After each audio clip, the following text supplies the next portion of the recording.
Mesdames, Messieurs, bonsoir et bienvenue à cette grande édition d'information sur la télévision Labari. Débutons ce journal par l'éducation et c'est pour parler des cotisations faites par les parents à travers leurs enfants au comité de gestion des écoles COGES. Des cotisations que d'aucuns qualifient d'arnaque de la part des directeurs d'école et des présidents des COGES. Le reportage. Comme prévu dans la loi d'orientation du système éducatif nigérien Lausanne, les parents doivent contribuer au financement de l'enseignement et de la formation dans les établissements publics aux côtés de l'État, des collectivités et des partenaires au développement. C'est cette contribution sous forme de cotisation par enfant que les parents payent au comité de gestion des établissements scolaires COGES. Les enfants dont les parents n'ont pas payé cette cotisation sont chassés de l'école par les responsables. Un acte contraire à l'esprit de l'article 60 de la Lausanne. Chasser un élève, ça ne se doit pas. Ça, c'est une erreur monumentale. Si c'est le directeur de l'école qui chasse, ça, c'est une erreur monumentale. On ne chasse pas l'élève, mais on convie le parent de l'élève, n'est-ce pas? On convie le parent de l'élève à l'école pour lui expliquer le tenant et les aboutissants de cette cotisation. Un directeur d'école qui chasse un élève, il est en faute. Parce que l'enfant n'a pas demandé à venir au monde. L'enfant, il n'est pas fautif. Si la faute revient, c'est à ses parents, n'est-ce pas? Et bon, peut-être que ces parents qui ne cotisent pas, peut-être qu'ils n'assistent pas aux assemblées générales, ils ne manquent jamais de brebis galeuses dans une société. Mais sinon, la cotisation, elle est fixée vraiment en assemblée générale. Ce n'est pas de manière unilatérale. Mais dans le cas où ces directeurs d'école font la pluie et le beau temps, ça peut arriver.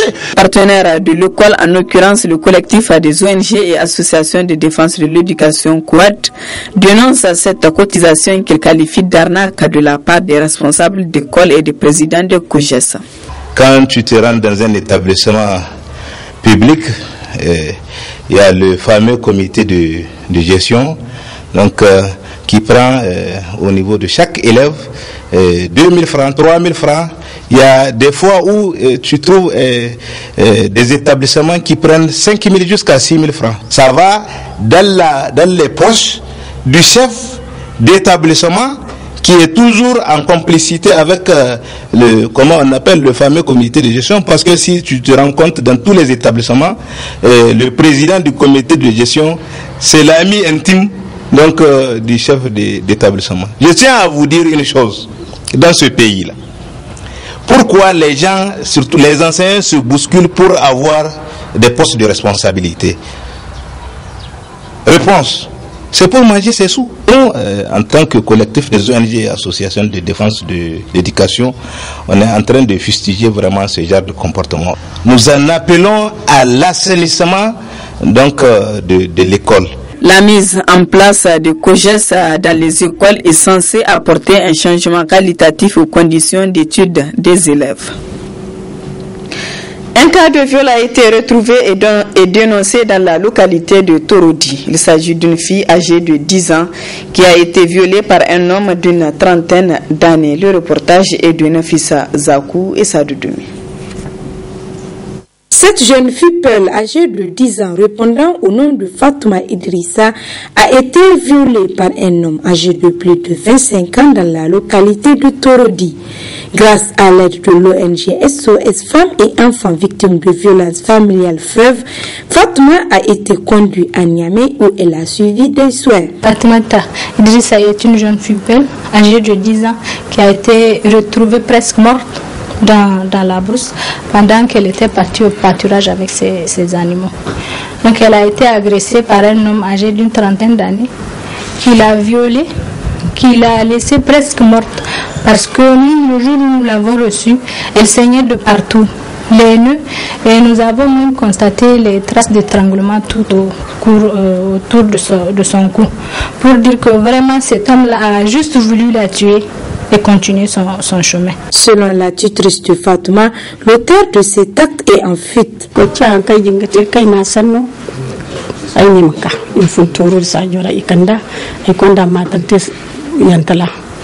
Quand j'ai appris la nouvelle, je les ai fait venir de Torodi. Je les ai conduits à la maternité où elle a suivi des soins. Puis on est allé au commissariat central et enfin on est venu ici à SOS FEV où ils ont pris la charge de la petite. Zamba ordon asabande ordonnance yangay kambara hajanita inidai Cette étape est en fuite. Notre seule préoccupation, c'est qu'il soit arrêté. L'ONG SOS FEV a entamé des procédures judiciaires afin que l'auteur paye pour ses actes ignobles. Selon les articles 222 et 223 du Code pénal, tout acte de pénétration sexuelle de quelque nature qu'il soit commis par violence, menace, contrainte ou surprise est un viol. Or, selon le même article, le viol est puni à 15 ans d'emprisonnement. Tout celui qui commet un acte de viol peut encourir 15 ans d'emprisonnement ou plus en cas de circonstances aggravantes. Et le cas de cette fille-là est une circonstance aggravante. C'est une fille traumatisée et le périnée a été complètement détruit puisqu'elle a reçu 4 points de suture. SOS est à peu d'œuvre pour que l'auteur soit puni. On ne veut pas qu'il continue à circuler dans le village puisqu'il peut violer d'autres filles. La plainte est là, elle a été déposée au niveau de la gendarmerie. Nous attendons vraiment la poursuite judiciaire. Il incombe donc aux autorités de redoubler d'efforts pour mettre fin à ce genre de pratiques néfastes avec ses conséquences tant sur le plan physique que psychologique. Recrudescence de l'insécurité dans la capitale à Niamey, il est en effet difficile qu'une journée s'écoule sans qu'on ne puisse enregistrer des cas d'agression qui conduisent souvent à la mort. Qu'est-ce qui explique ce phénomène? Élément de réponse dans ce dossier signé Ismaël Moumouni. Recrudescence de l'insécurité à Niamey, malgré le démantèlement des réseaux de malfrats et l'électrification de certains axes, le problème persiste. Car c'est difficile qu'une semaine s'écoule sans qu'on puisse enregistrer des cas d'agression ou qu'on découvre des cadavres et parfois couverts de sang. Ce qui crée du coup une psychose chez la population. Récemment, il y a quelqu'un qui me disait que en allant vers chez lui, donc il était sur sa moto, du coup, voilà, j'étais avec coupe-coupe. Par chance, c'est passé devant lui. Vous voyez? Maintenant, ça veut dire qu'il ne suffit pas de voir l'agresseur, il peut venir de partout. Je ne me sens pas être en sécurité, mais ce que je demande, que l'autorité aide tout le monde en cherchant vraiment des solutions afin que tout cela puisse être achevé. Franchement, me sentir en sécurité, je dirais non. Ok, je dirais non, parce que tout cela, si ça se passe, c'est qu'il y a on sent vraiment une absence des forces de l'ordre un peu partout dans les quartiers, d'accord, dans les zones urbaines. Et pourtant, les contribuables mettent la main à la poche pour que l'État assure leur sécurité, mais en vain. Agissant des moyens roulants pour la sécurité, le responsable de la police vient de m'informer que pour ce qu'on appelait la DPCU de Niamey, il y a de cela 10 ans, il disposait uniquement de 3 véhicules. Aujourd'hui, il dispose de 60 véhicules. Nous sommes en mesure, après des meurtres qui se sont passés dans la nuit et sur lesquels les indices sont parfois très ténus, la police judiciaire est en mesure de se projeter et faire en sorte que, à l'issue d'un travail qui peut prendre beaucoup de temps, ainsi qu'on vient de le constater pour les meurtres qui ont eu lieu au mois de juin et de juillet, faire en sorte qu'on mette la main sur les meurtriers. Cette situation désastreuse inquiète à plus d'un titre la société civile qui se demande alors où sont passés tous les moyens alloués à ce secteur. Tout le monde a constaté que l'insécurité va crescendo dans la ville de Niamey. Et apparemment, ça ne dit rien au pouvoir public parce que, quand même, le pouvoir a les moyens d'organiser quand même des patrouilles pour vraiment dissuader ces criminels à laisser les populations tranquilles. Nous sommes déjà pauvres, les gens gèrent la pauvreté déjà. Encore on les empêche de dormir.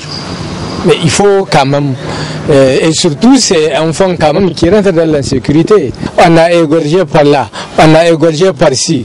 Mais qu'est-ce que cela veut dire? Le rebondissement de la criminalité dans la capitale est la résultante d'un certain nombre de facteurs. La recrudescence de l'insécurité qui est actuellement observable au niveau de la ville de Niamey se justifie à travers l'urbanisation croissante que la ville de Niamey connaît actuellement. Pourquoi cette urbanisation? L'urbanisation renvoie à une certaine forme de volume d'habitants, mais en même temps de la densité des habitants.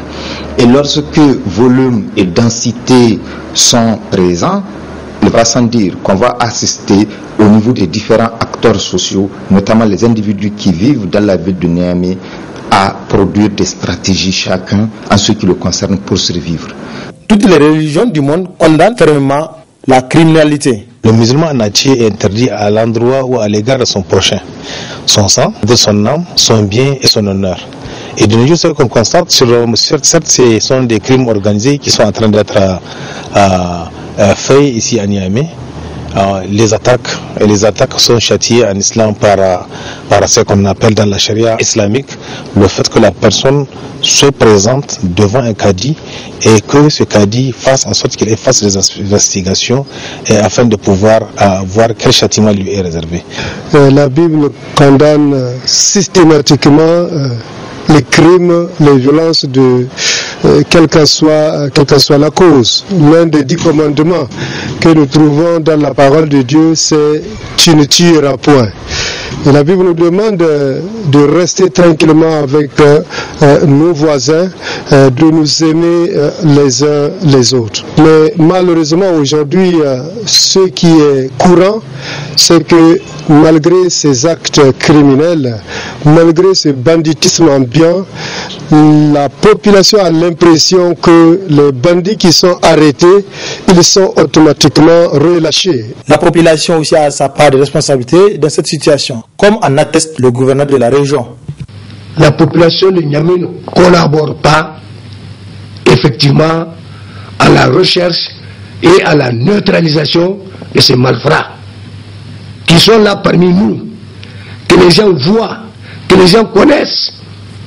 Mais quelque part, ils ont peur, une peur bleue de les dénoncer à l'autorité. La personne humaine est sacrée. De ce fait, l'État a le devoir de la respecter et de la protéger, comme le stipule l'article 11 de la Constitution. L'État a aussi le devoir absolu de protéger tous ceux qui collaborent dans le démantèlement des groupes de malfrats, afin de lui éviter toute représailles. Voyons à présent le temps qu'il fait et qu'il fera dans les prochains jours avec le service de la météorologie nationale. C'est dans ce reportage signé Adam Soumana et Aboubakar Sele. À chaque chose, son temps a-t-on coutume de dire. Et vraisemblablement, ces derniers jours, l'on observe au Niger une fin graduelle du temps de la saison des pluies. Une situation que confirme le service national compétent en la matière. La saison pluvieuse tire à sa fin. Elle est carrément à sa fin parce que le front intertropical appelé FIT se trouve actuellement sur le nord de la région de Dosso. Donc le FIT commence vraiment à quitter le pays. Donc il est juste sur l'extrême sud du Niger. Et actuellement, c'est les vents d'harmattan qui prédominent sur l'ensemble du pays. Donc cette période, c'est tout à fait normal que nous observons tantôt de la chaleur, tantôt un peu de fraîcheur, en cours de nuit, deuxième moitié de nuit, début matinée. C'est une période de transition. Une période de transition entre la saison pluvieuse et la saison froide qui veut s'installer tout doucement. Du point de vue ciel, c'est vraiment un ciel dégagé, à part quelques nuages, des nuages très fins, des nuages de l'étage supérieur des cirrus que nous allons observer tantôt, ou un ciel carrément dégagé et bien ensoleillé.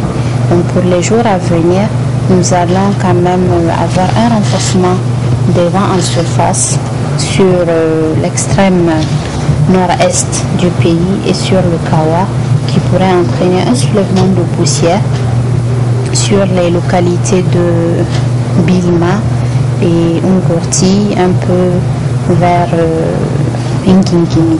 Une période de transition qui amène les spécialistes à prodiguer des sages conseils à la population. Le fait que nous soyons dans une période de transition, tantôt des températures basses, tantôt des températures en hausse, donc j'attire l'attention de la population pour protéger surtout les enfants. Et c'est une période aussi où il y a des soulèvements de poussière. Donc les enfants, il faut les protéger. Les adultes, notamment les vieux aussi, qui ont des maladies respiratoires, tout ça, ils doivent être à l'abri de ce temps. Des conseils à prendre au sérieux pour le mieux-être des uns et des autres afin d'éviter au maximum les maladies liées à cette période de l'année. Voilà, mesdames, messieurs, ici prend fin ce journal. Merci à vous de l'avoir suivi et excellente soirée en compagnie du programme de la télévision La Bari.